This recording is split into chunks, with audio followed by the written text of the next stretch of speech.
जय हिंद, नमस्कार। अगर आप मुझे 5 सेकंड दें। समर, मैं बहुत स्ट्रांग ऑब्जेक्शन करूंगा आपके स्टेटमेंट पर, क्योंकि पाकिस्तानी बुरा मान जाएंगे। वहां कोई डेमोक्रेसी नहीं है।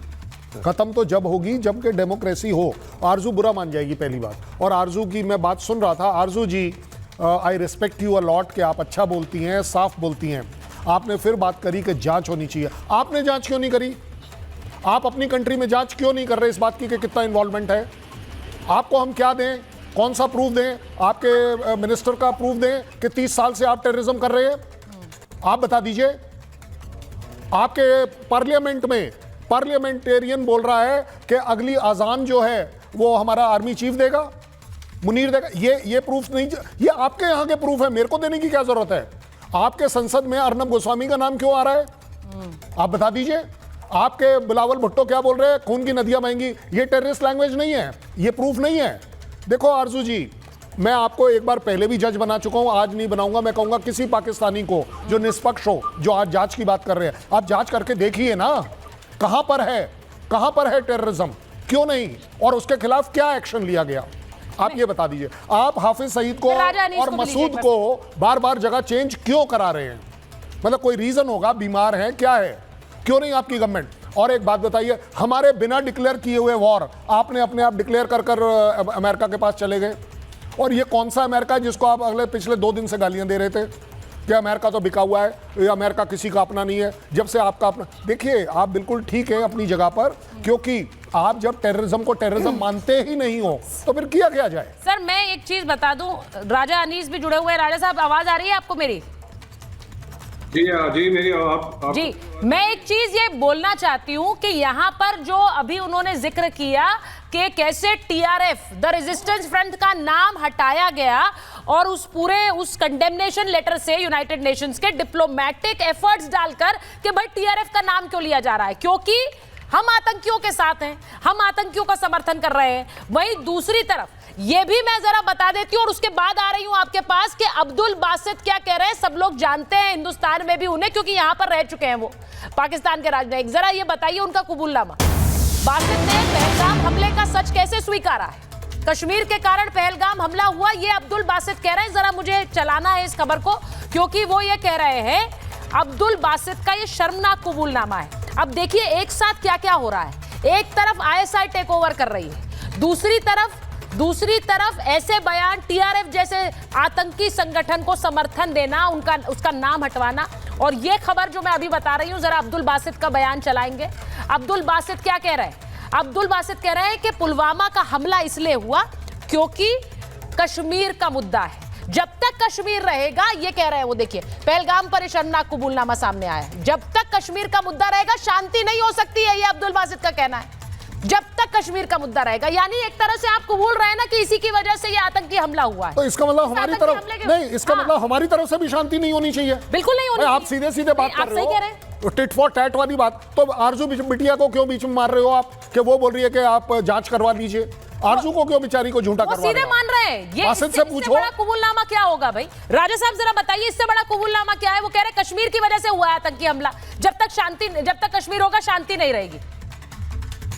लीजिए बात राजा जी, एक दो बातों का जवाब लीजिए। जो मेरे दोस्तों ने कहा कि वज़ीर आज़म शहबाज शरीफ कोई अस्पताल में दाखिल हो गए, आईएसआई ने टेक ओवर कर लिया है। आप लोग पता नहीं कहां से खबरें लेकर आते हैं। वज़ीर आज़म शहबाज शरीफ अल्हम्दुलिल्लाह सेहतमंद है, अपने ऑफिस में, अपने घर पे अपना काम आपके पास पैसे हैं बिजली के बिल देने के, आपको कहां खबर हुई? ये पता नहीं आप लोग फॉर्म में क्यों आती है? अंधेरे में बैठे हुए हैं। आपने बिल्कुल सही कहा मेजर तू। वो देखिए अंधेरे में बैठे हैं। वो आईआर कैमरा ऑन है भाई, आप पे हमला हुआ है, आप सबूत देंगे। आवाज नहीं आ रही। आपने इल्जाम लगाया है। देखिए एक चीज मैं बताती हूँ, मैं बड़ा क्लियरली बता रही हूँ कि आपके यहाँ पे बत्ती गुल है, आपके यहाँ बत्ती गुल है, आपकी चेहरा हमें ढंग से नजर नहीं आ रहा, अंधेरे में आप। पहली बात। दूसरी बात, आपकी आवाज ढंग से नहीं आ रही है, तो आप लोगों के यहाँ सिग्नल की भी दिक्कत है। आपको इस सब के बीच आप हकीकत कबूलना ही नहीं चाहते हैं। एनएसए किसको बनाया है? अच्छा, आप अपने एनएसए का नाम बताइए। बस अपने एनएसए का नाम बताइए।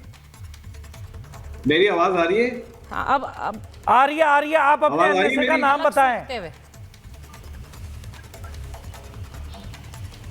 अब जनाब जी, राजा अनीस मेरा नाम है। मैं ये कह रहा हूँ कि आपके ऊपर बारे सबूत है। आपने इल्जाम लगाया है कि ओ भाई एनएसए कौन है? सवाल सीधा पूछा है समर ने।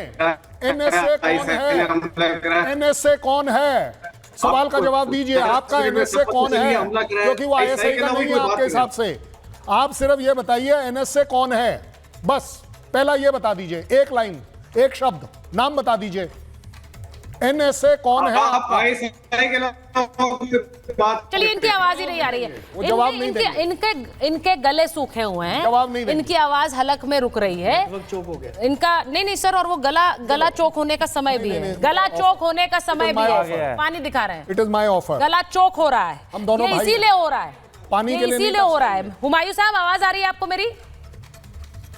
जी मैं सुन रहा हूँ जी हुमायूं जी, मैंने ये सिर्फ पूछा है कि आप लोगों के यहाँ पर आईएसआई चीफ जो है उनको एनएसए बना दिए। रात रात को आप लोग जाग कर क्यों कर रहे हैं ये सब? एक रात को प्रेस कॉन्फ्रेंस करते हैं आपके सूचना मंत्री के भाई हमला होने वाला है 24 घंटे में, उसके अगली रात ही फैसला लिया जाता है कि आईएसआई चीफ एनएसए बना दिए जाएंगे। देखिए, जो हमारे वज़ीर इत्तलात हैं उनके बकौल पाकिस्तान के पास बड़ी क्रेडिबल इंफॉर्मेशन थी कि इंडिया पाकिस्तान पे हमला करना चाहता है, तो उसके जवाब में पाकिस्तान दफा का हक रखता है। अगर उसने अपने डीजी आईएसआई को नेशनल सिक्योरिटी एडवाइजर अगर मुतय्यन किया है तो इसमें इंडिया को क्या प्रॉब्लम है? पाकिस्तान जाहिर बात है अच्छी कोऑर्डिनेशन के लिए वो उन्होंने उसको जो डीजी आईएसआई है उन्होंने नेशनल सिक्योरिटी एडवाइजर अपॉइंट किया है। जनाब, तो कोई मुझे लगता है प्रॉब्लम नहीं है। पाकिस्तान का पूरा हक है। मैं बताता हूँ आपने उन्हें क्यों नियुक्त किया गया है। पहली चीज तो ये आपका एसेट है, ऊपर से डीजी आईएसआई को एनएसए इसलिए बना दिया गया है, अब खुले आम ओपनली आतंकवादी तंजीमों को भी अब आदेश दिए जाएंगे थ्रू ऑफिशियल चैनल कि क्या करना है पाकिस्तान की फौज की कार्रवाई के साथ साथ। तो बेसिकली आपने जो अंडरग्राउंड और छुप छुप के पहले जो आप ऑर्डर देते थे तंजीमों को, अब आप ऑफिशियली खुले आम ऑर्डर देंगे।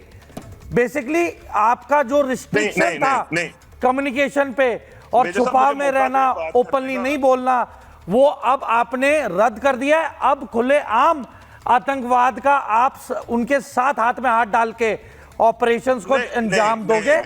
और मैं तो हैरान हूं कि पीटीआई और आप जैसे जो मैच्योर पाकिस्तानी है, आप क्यों नहीं प्रोटेस्ट कर रहे हैं? मेरी बात सुनेंगे। देखिए, मैं उनका फ्रेम भी छोटा हो। और चलो आप ये भी बताएं, आप ये भी बताएं कि यही क्यों टाइम सेलेक्ट किया है इनको इतनी।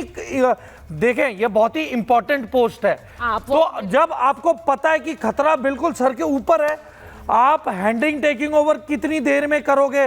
रातों रात तो होता नहीं, ये होता है जब माहौल ठीक हो या फिर थोड़ा एनालिसिस हो कि कुछ आने वाला है। ये तो अब सब कुछ आ चुका है आपके सर के ऊपर, तो अब कहां जाओगे?